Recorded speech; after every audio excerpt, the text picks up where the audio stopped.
Pozdravljeni. Med tekmo ameriškega Super Bowla so pri Cadillacu predstavili svojo barvno shemo za sezono 2026 svetovnega prvenstva Formule 1. Kaj smo videli in česar ne, pa kot običajno v naslednjih minutah.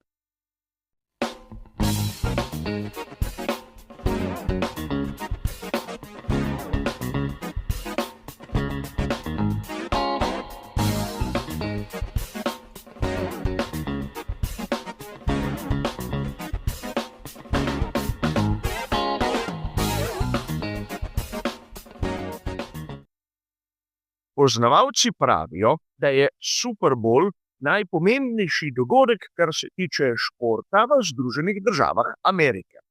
Ne vem, ne spoznam se, ampak vseeno, pri Cadillacu so izbrali prav ta dogodek, da so predstavili svojo barvno shemo za letošnje svetovno prvenstvo Formule 1. In pričakovanja so bila izjemno visoka. A preden se bomo spustili v sam opis tistega, kar so nam pokazali, bi vas rad spomnil na eno, vsaj po mojem, gromozansko pomanjkljivost. V tem trenutku, 9. februarja, še zmeraj ne vemo, kako se v resnici kliče bolid ekipe Cadillac. Namreč pri vseh ostalih so nam znane kratice, VF pomišljaj 26, RB22, MCL40, FW48 in tako naprej. Pri Cadillacu bi lahko dejali, da imamo samo neke vprašaje. A to verjetno ni življenjskega pomena, a lepo bi bilo vedeti, kako se šasija sploh kliče, oziroma kako jo mislijo poimenovati. A verjamem, da marsikateri navdušenec, ko je zagledal to barvno shemo, ki je asimetrična, se je takoj spomnil one, ki smo jo videli leta 1999 pri ekipi BAR. In seveda tu so mnogi začeli vleči neke vrste vzporednice, čeprav, kot bomo videli v nadaljevanju, sploh ne gre za eno in isto zadevo. Leta 1999 so pri ekipi BAR, njihov BAR01, hoteli imeti v dveh različnih barvnih shemah. En bolid, tisti, ki ga je imel Jacques Villeneuve, je vsaj na predstavitvi nosil tisto znano barvno shemo, katera je prevladovala tudi v naslednjih letih, belo, rdečo in črno, ki bi jo lahko poimenovali srečna, da ne bom tu delal reklame tobačnih izdelkov. Druga barvna shema, kjer je bil Ricardo Zonta, če me spomin ne vara, je bila pa temno modra z rumenimi napisi in je mnoge navdušence seveda spominjala na ono, kar smo videli v svetovnem prvenstvu relija. A pravilnik Formule 1 je bil že takrat jasen. Bolida morata biti pobarvana enako, razen številk pa imena samega voznika. Prav zaradi tega, da na določenih področjih ne bi dajali prednosti enemu ali drugemu, glede na komercialne učinke, ki bi jih lahko imeli z drugačno obarvanim bolidom.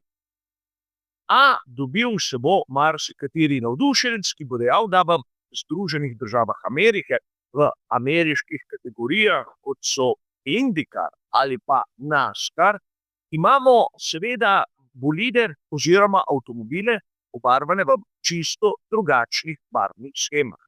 Ampak, na primer, v prvenstvu NASCAR je vsak avtomobil podjetje zase. Seveda, en lastnik ima lahko več teh podjetij, več avtomobilov, ampak v resnici gre za takšno situacijo, da je vsak praktično ločen od ostalih. A pustimo sedaj to. Leta 1999 smo nato pri ekipi BAR videli kombinacijo obeh barvnih shem, ki so jo združili z zadrgo. Ena izmed najbolj kontroverznih rešitev, ampak videli smo, da je takrat bolid imel levo in desno polovico. Tokrat pri Cadillecu tega ni. Imamo neke vrste pozitiv in negativ. Torej, del, kjer je črna barva z napisi bele barve in obratno del, ki je bele barve z črnimi napisi. Ampak, če smo do konca natančni, bomo takoj videli, da ne gre za nek zrcalni odsev, imenujte ga kakorkoli želite. Če se ozrete malce v ono črno polovico, boste takoj ugotovili, da tam pri zadnjih kolesih je ogromno bele barve, ki skorajda zakrijejo seveda tistega glavnega pokrovitelja, T-G. In tu seveda se lahko začnemo resno spraševati, kaj si mislijo pri tej ekipi. Namreč sam sem pričakoval nekaj več, nekaj drugačnega, nekaj bolj ameriškega. Ne bom se spuščal sedaj v okuse posameznika, ampak kar sem videl na predstavitvi, je po mojem, kot da bi nekdo vzel seveda malce bele barve in jo prostoročno nanesel na nek črn bolid ali pa obratno. Brez nekega smisla, brez neke ideje, kaj bi sploh hotel imeti. Barvna shema seveda na bolidu ni bistvenega pomena, zaradi tega bolid ni ne hitrejši in ne počasnejši. Ogromnokrat sem to povedal, ampak če se želi biti v zgodovini Formule 1 pomembnim, se mora imeti tudi očem prijetno barvno shemo. Seveda tu bi lahko našteli ogromno primerov, ampak po mojem mnenju pri Cadillacu so ustrelili popolnoma mimo. Vidimo seveda, da na samih bolidih ni preveč pokroviteljev, ni kakšnih strašanskih napisov. T-G je seveda tisto podjetje, ki je lastnik ekipe, torej to so tisti, ki so iztisnili družino Andretti ven. Vidimo, da stiliziran znak Cadillaca je prisoten na pokrovu pogonskega sklopa in tudi na pomožnih profilih prednjega aerodinamičnega stabilizatorja, ampak zadeva, vsaj po mojem, je precej sterilna. Imamo tudi drugo ameriško ekipo, ekipo Haas, ki je v osnovi izbrala podobne barve, torej črno in belo, kjer so dodali tudi rdečo. Ampak razlika, vsaj po mojem, je kot dan in noč. In tu sedaj je odprto marsikatero vprašanje.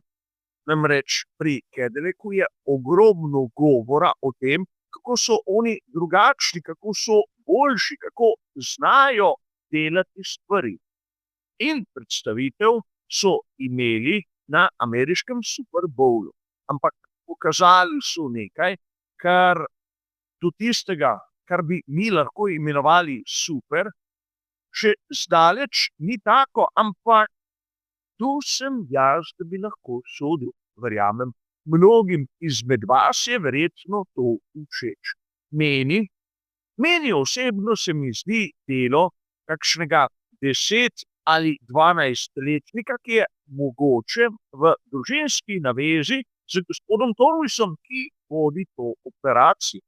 Ne bom šel raziskovati v globine, ampak izdelek je na tistem nivoju. In še tu neka zanimivost, ki verjetno marsikoga izmed vas se ne bo niti ganila.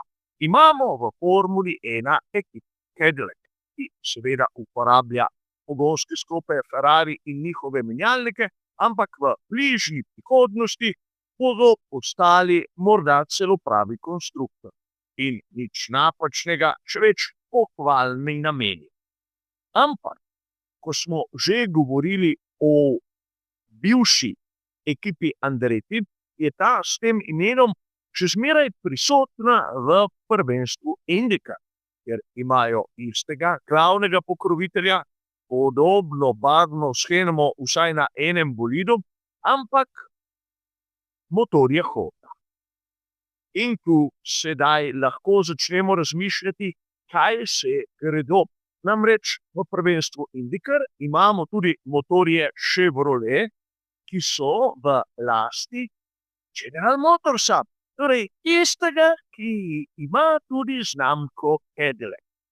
In torej že iz tega orisa lahko vidimo, da ta posel vodijo posamezniki, ki morda niso preveč načelni in morda niti tudi ne preveč vešči. A videli bomo, kako se bo stvar iztekla za enkrat. Vsaj po mojem, kar sem videl pri ekipi Cadillac, je zagotovo ena izmed najgrših barvnih shem, no ja, vsaj v zadnjem desetletju. A moje videnje, moje mnenje vam je seveda lahko všeč. A za danes je to vse. Hvala za vašo pozornost in nasvidenje.